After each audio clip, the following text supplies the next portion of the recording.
isipang di mapalagay, luhay dumadaloy sa mga matang puno ng kalungkutan.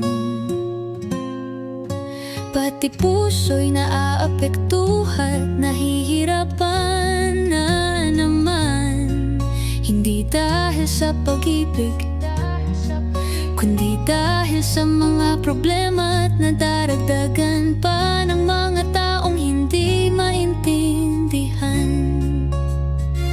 Hindi maintindihan na bakit hindi na lang sabihin ng diretsahan ang anumang nasa puso at nasa isipan upang makatutulog na ng mahimbing sa higaan at hindi naabutan ng umaga bago pa makatulog ng tuluyan. Napakalaking sagabal lalo pat may pasukin na umagahan na halos sa oras ng pagtulog mga matay nakadilat. Hindi na namalayang umaga na naman.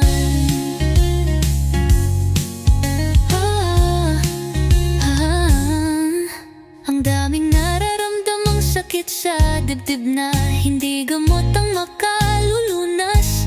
Pagkat itong puso't isip ay gusto lang naman ay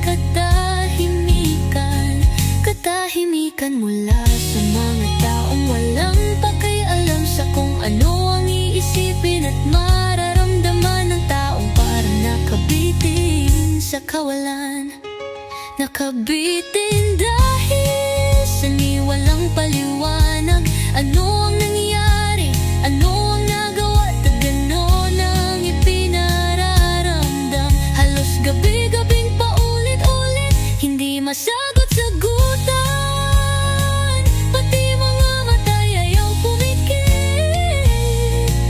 Nakikisama sa isipang hindi mapalagay. Sa totoo lang masayos na ang masaktan sa katotohanan.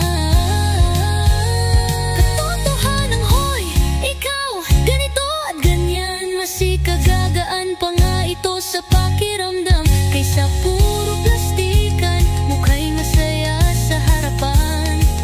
Ang galing makisama at makipagtawanan. Ang bait-bait na tila ba'y